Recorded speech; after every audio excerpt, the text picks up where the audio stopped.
Welcome to another episode of Design Wake Up. Today is all about customer experience and Uber Eats. We're going to talk about the importance of a great customer experience, our own experience with Uber Eats. Do we love it or hate it?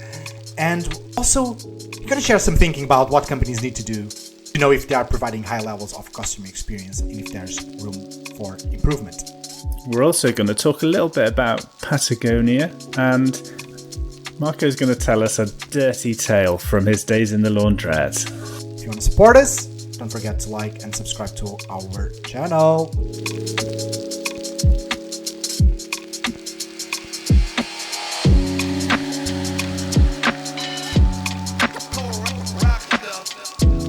Welcome to Design Wake Up, the place where twice a month design, innovation, and management meet. We are your hosts, Marco and Simon. This week we are talking about, as Marco just said, Uber Eats and customer experience. Marco, where did the idea come from? Where did the idea come from? So the idea came from Simon. Actually, we wanted to record an episode about customer experience and why customer experience is so important in the development of a product and for its success. But instead of doing it in isolation and blurb a bunch of technical terms, we thought, why don't we talk about a company that everyone knows, that everyone either must have had like a great experience and love the company, or on the other hand, might also have had like not such a good experience. So that's what we'll be doing here. And why Uber Eats? Well, in a way, in a bit of a selfish way, I think it's because of an experience that myself had like in the past. So I was like, yeah, I'm surely Uber Eats might have had this effect in people. So why not exploring Uber Eats? So that's what in a nutshell, where the idea came from. Okay. And so before we go on, we've spoken about UX before on the show, user experience. Could you give us a brief overview of the difference between UX and CX, or user experience and customer experience? Yes, but let me tell you something here. I think both go hand in hand quite seamlessly.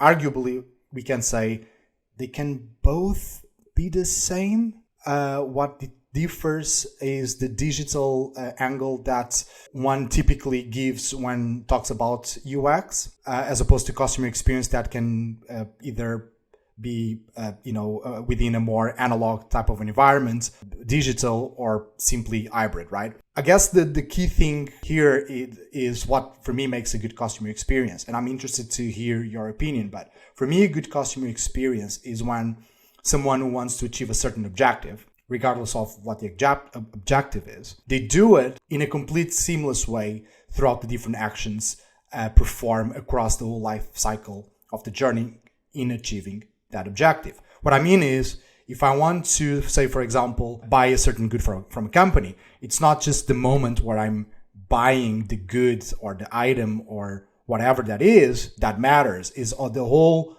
kind of a moment that I decide that I want to engage with a company to try to get the item or get more information about the item, then kind of the whole steps that touch the kind of that value chain of touch points that lead me to buy the item to what happens next, right? To until I'm completely pleased with the outcome of achieving the objective itself. And that's, for me, I think, what makes a good customer experience. The difference for UX, for me, it's mainly around the channels we talk about, really. But in a way, both can be arguably have a similar definition. What do you think? Yeah, I think in reality, when it comes to actually doing the work of UX, you quite often focus on the stuff that happens when a user is inside your digital product. And I know that it can be applied to products that aren't digital, but it usually isn't. And it often just ends at the point at which a transaction is made, starts when your user appears within your app. I know that's not always how it goes, and there are UX designers out there that argue that, well, it should be more like what you just described customer experience as. But I think we can agree that in most cases, there are those restrictions put in place and we don't follow the entire life cycle of a customer's journey. But anyway, that's beside the point. Marco, what happened? What did Uber Eats do to you? Why do you feel this way? What did Uber Eats did to make me feel this way? That's Talk to me first. When you say Uber Eats, are you talking specifically about Uber Eats, or are we taking into consideration Uber? Because Uber have evolved from a taxi firm into a Deliveroo type model. Yeah, it's curious, the question. I tell you why. I was a Uber client, both Uber and Uber Eats client, and I'll get to the whole explanation why I'm unhappy with Uber Eats in a second. But because of the experience I had with Uber Eats, I'm now using Uber way less than before. It's interesting, but we'll get to that in a second. So let me tell you about my nightmare with Uber Eats, which is actually quite curious because I was a regular user of Uber Eats. Maybe not so much in Portugal, but here in London, definitely. I was probably ordering food through the app like probably twice a week. So, the reasons I think why I was a user resonate with why most people are also a user. They had a good choice of restaurants, service worked, and even though I never expected really a premium service, I was actually quite happy with that. But, this was back in 2018 when I moved permanently to London, January 2018. I'm almost getting that settled status, permanent residency. But throughout the following months, I realized that the service started to decay.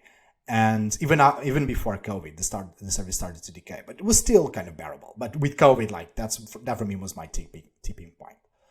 There were two situations where that made me really stop using the app. So we are already in COVID, and there wasn't one time that I ordered food for me and Emily, and surprisingly, when I received the order, I realized that not only the food was not from the restaurant I had purchased the food from, but it was a complete different type of food, but which was fine. We tried to get some money back, wasn't possible. We were still happy with the food, and so be it. COVID, tough times. We you adapt and evolve. Great. The second time around though I was really, really, really upset. Bearing in mind that I had a few bad experiences with them before. But the second time around for me was really bad. Made an order through Uber Eats, and we received the order. It was from the restaurant. The problem is the order wasn't ours. Now, I'm lactose intolerant, so I cannot drink milk. It needs to be dairy-free milk. So when I told Uber Eats this, listen, this is not my order. You need to do something about it. Their response was what put me off completely. Actually, in a kind of a sense of shock. Instead of trying to address what the problem was or compensate me somehow, they threatened me to expel me out of the app. So, you stop complaining. This was on the phone. Stop complaining. We're not going to refund you. Sometimes these things happen, and we're not going to refund you. And if you continue complaining, we're going to take you out of the app. I'm like, what? And was this based on this one complaint, or were they looking at your history of being complainy and phoning them up, and they thought you were a troublemaker? What, did they have a legitimate reason that they could stand on? Not really, because actually when in service like this, you need to have a certain level of expectation, right? Not everything will go accordingly to plan, which is fine, right? It's not like I'm going to a Michelin star restaurant and I expect to have a top-notch service. So it's true, right? Come on, you are ordering food through an app. It's a low-cost service. You need to expect a kind of a low-cost service type delivery, which is fine. Yeah. But at the very minimum, I would expect my order and not if you order sushi and you receive a pasty. Like, there's no way I would not expect a refund. But when you order something and it's not what you ordered, and not only it's not what you ordered, but you physically cannot eat it, you either give me another, you either like refund me or put another order in for me. And that's what I was trying to make the argument about. Exactly. Like if the for me, if the order's wrong, it's free. If it's something that could kill you or make you sick, like at that point, we're talking about compensation. For me, you're very forgiving, Marco. No, exactly right. And so I was just really shocked. I'm like, what's happening here? You know. So that was the tipping point for me to stop using Uber Eats. And in fact, I only used one time more after that, and this was like a couple of weeks ago when I was doing research for the episode. I have to admit, I wanted to see how the user experience was with the new delivery and see all of the steps. That's when the only time I used after that. But we created a poll for this episode just to get some feedback from people. We got some interested responses back, and you said you are happy with the service. What makes you happy with the service? Never had an issue. I really haven't. Like, you lucky bastard. So I also had an order the other day. I recorded the entire user's journey as well, just in case it might come in handy for this episode. I wanted to have the experience fresh in my mind when we spoke about it. And the first thing that I noticed was the choice of restaurants was a lot less. As a side note, I don't live in London, so it may be different for me. I'm in Bath. So for me, it was just a handful of restaurants, and they were like McDonald's, KFC, Yo Sushi. Like there was choice there, but it was all mainstream restaurants, which isn't really me. I prefer a smaller establishment, and full disclosure, I'm more of a Deliveroo kind of guy. But anyway, back to Uber Eats. We chose the food that we wanted. We ordered it.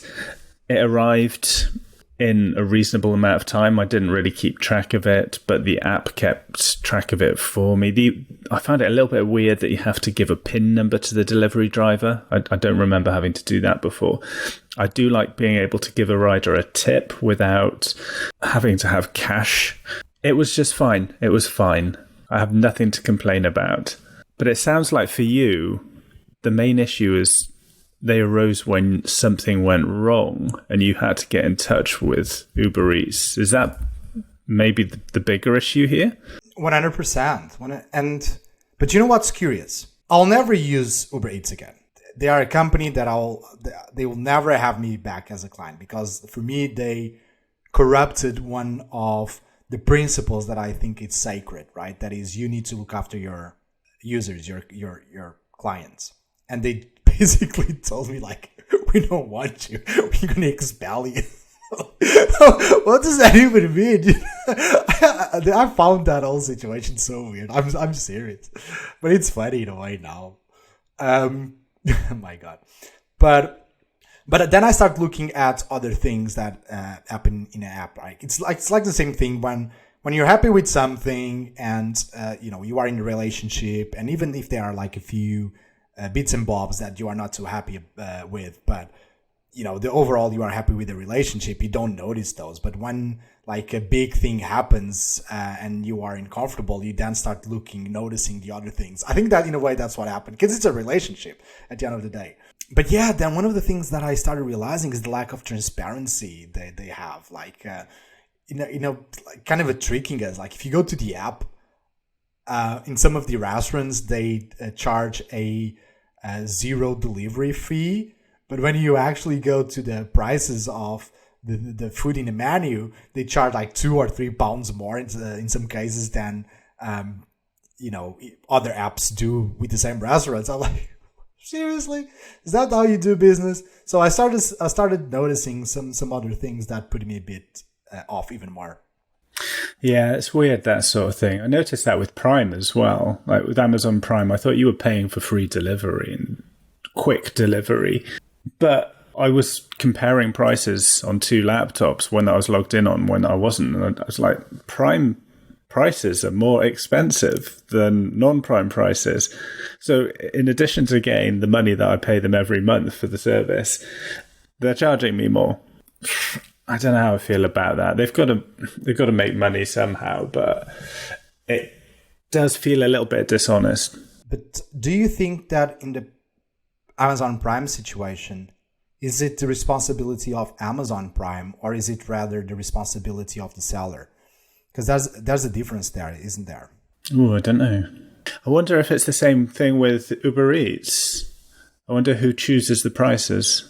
It's a good one for us to explore, but let's think about what would the restaurants gain in charging different prices on different apps, right? So why would I charge the same? Why would I charge like a price like 10 or 20% lower in Deliveroo? Like, I'm a Deliveroo guy now. I'm super happy with the service. I haven't subscribed to Premium, but I never had thought about using Deliveroo before this whole thing happened. Why would I put a price like 10% lower in Deliveroo than on Uber Eats? Maybe because of the fees that Uber Eats charges, but still it's quite significant.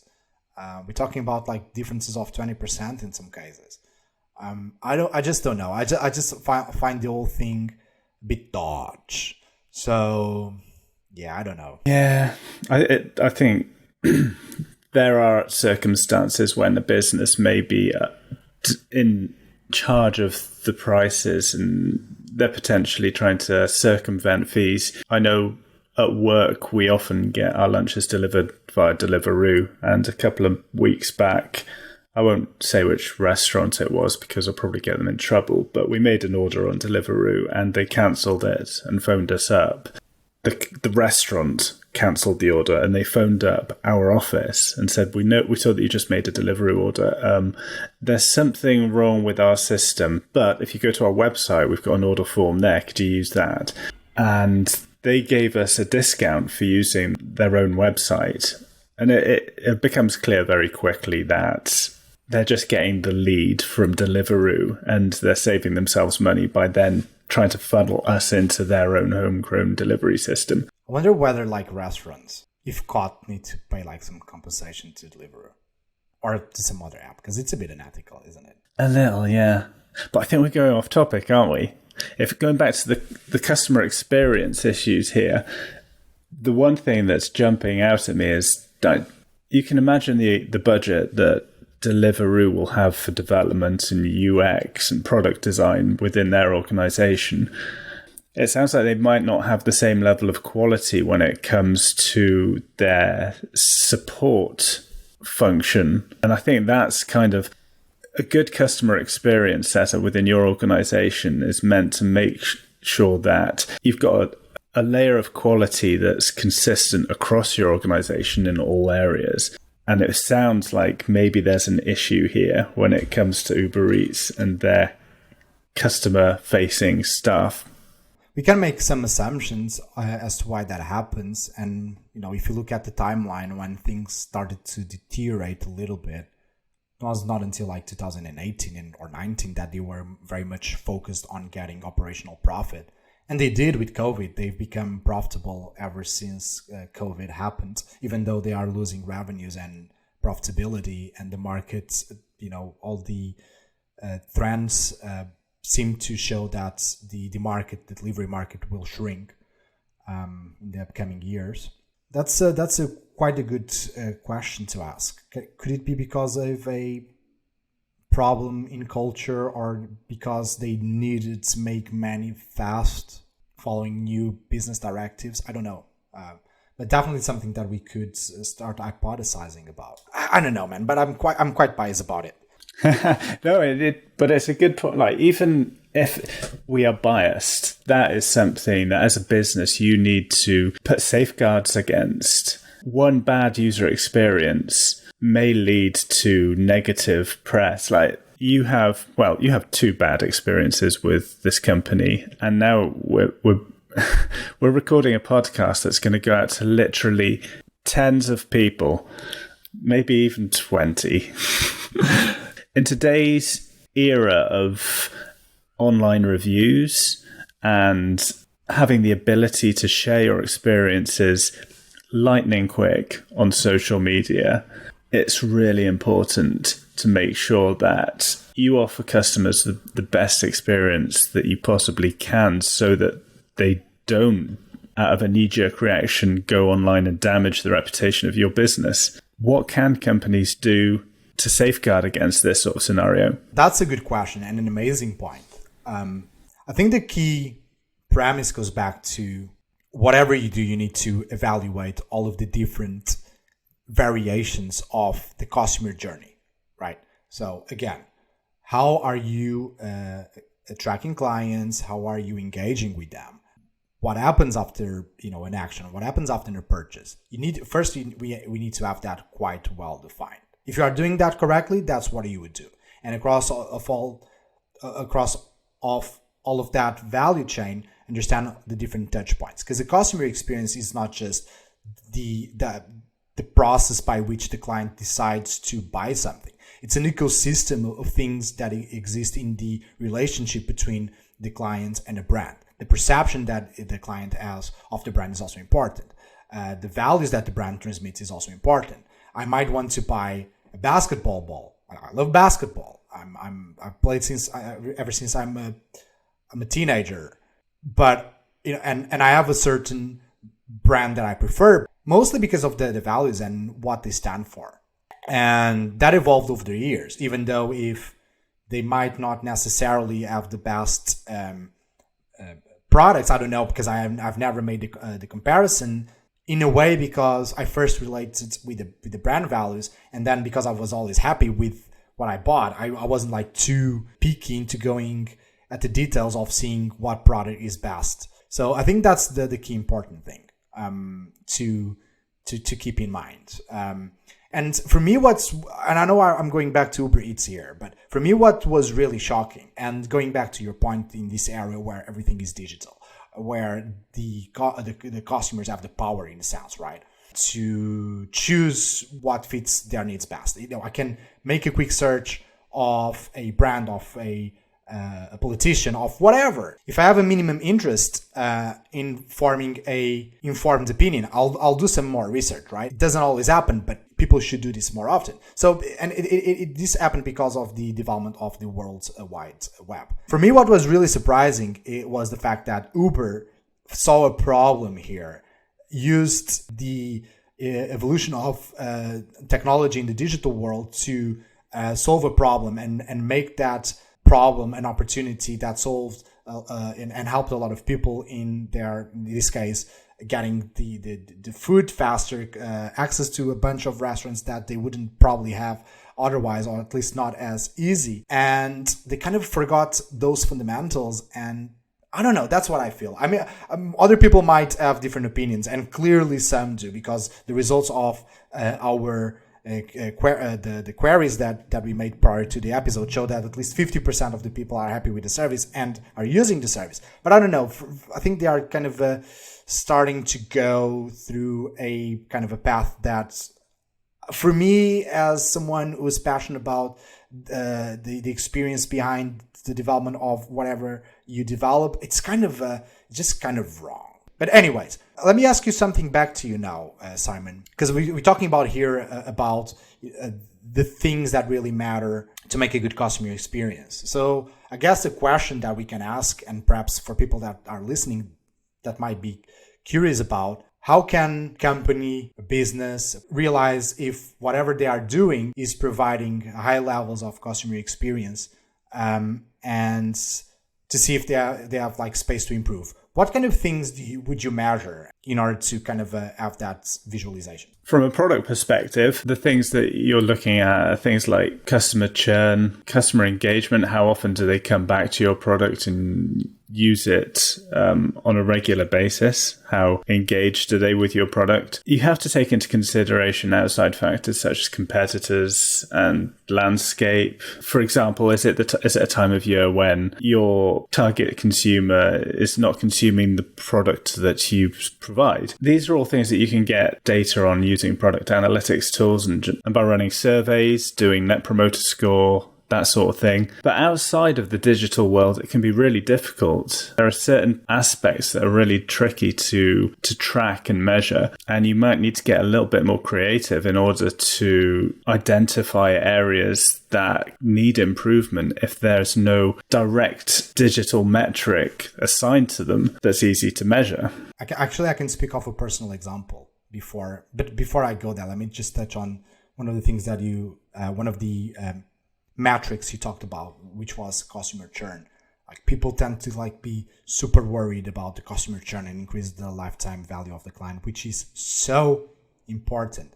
But we also need to bear in mind that churn will always happen. And looking, from experience, the reason why churn typically happens is because of decay. And I will use the word decay again. I like the word decay. It's because of the decay of customer experience. I have a friend, he has a company called Their Data, a data company. And they explain this concept beautifully in the blog post. We'll put the link in the description for you to learn more about what we're talking about here, customer churn, and how you can predict if a group of clients will churn through data classification analysis. Because it's also important not just to try to understand why you lost a client. It's also important for the sake of the health of your business to realize if you have a group of people that is likely to churn.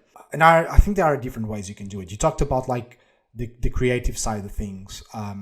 I'll touch that in just a second. And I applied a bit of creativity in a business that I had in Portugal that the main channel wasn't digital. But there are some things you can do in a business to kind of prevent churn to happen, right? So going back to my business, I think this is, not many people know this, at least not in the UK. So I had a self-service laundry shop in Portugal. I was already at the Virtual Forge when I had this. I was chilling my way around, working multiple hours, not having any breaks.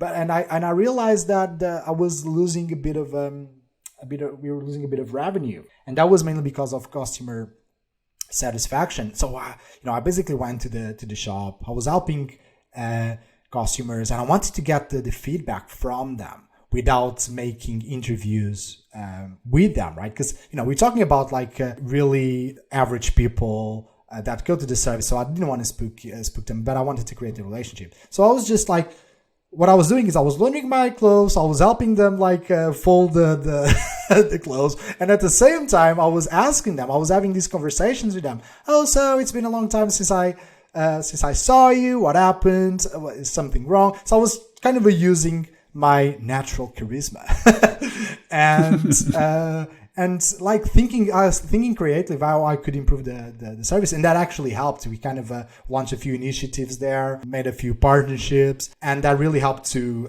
boost the revenues. And eventually we exited, we sold in profit. But that was just curious, that was just a creative way of doing things. Doing stuff like that in itself creates a relationship between you and your customers. And sometimes having a good relationship, almost going back to what you said about your basketball ball brand, you become loyal to a brand because of what they represent to you. A good example is Patagonia, who today, at the time of recording, announced that they were giving away their entire company to an organization whose sole purpose is to help the environment. And this is something that Patagonia go on about a lot. They're very focused on helping the environment and saving the planet. And the cynic in you could just think, well, they've got a good marketing department. That stuff sells. They're greenwashing. But when it comes to